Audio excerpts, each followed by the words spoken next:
Welcome to today's market report.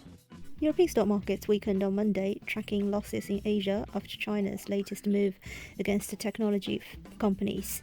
The DAX in Germany traded 0.7% lower, CAC 40 fell 0.7%, FTSE 100 dropped 0.6%.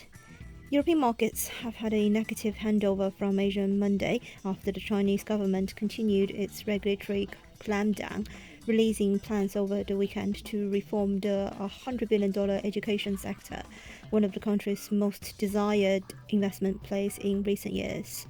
The spillover hit Asia-focused lenders HSBC and Standard Chartered both lost over 2% in London.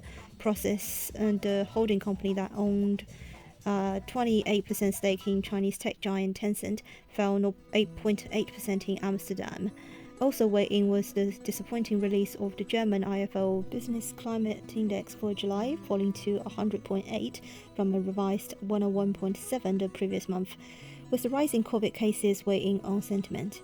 Aside from this, the earnings season remains in full swing in Europe, with Ryanair stocks 3.4% higher after Europe's largest low-cost carrier raised its forecast for full-year traffic on strong summer bookings. Ryanair reported a smaller first-quarter net loss than expected, but said it expected to make a profit in the current quarter. That comes against a backdrop of data that suggests the latest wave of COVID-19 cases was close to peaking in the UK before it lifted restrictions on social distancing last week.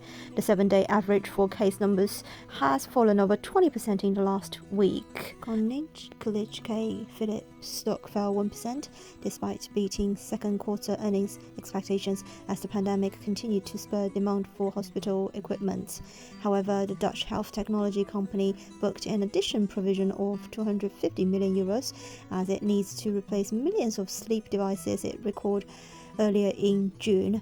Credit Suisse stock fell 0.8% after the Swiss banking giant announced it had reached an out-of-court settlement with a former employee over allegations of spying that led to the resignation of the chief executive. Tidjane Thiam.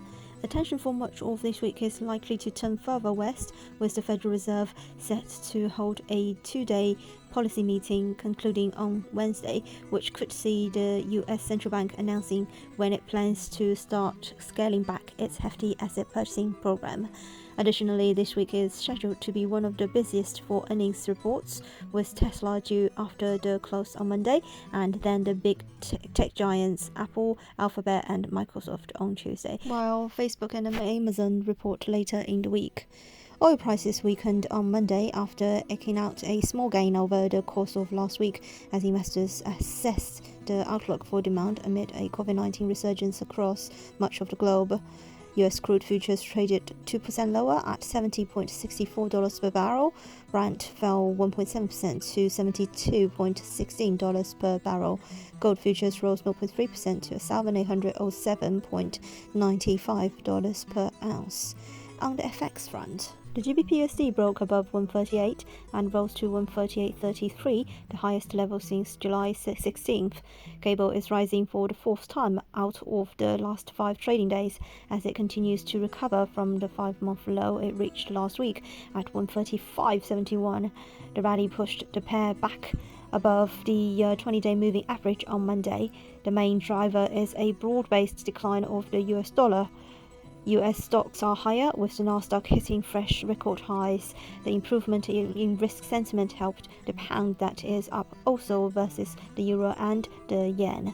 The economic calendar shows a quiet for the UK, while little in the way of data. Markets will likely focus on the virus numbers. The response remains chaotic, with London Mayor Khan urging the Johnson government to relax isolation rules for any vaccinated people who come into contact with an infected person.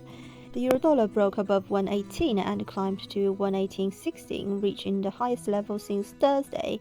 It is hovering around 118.10 with a positive intraday bias amid a weaker US dollar across the board.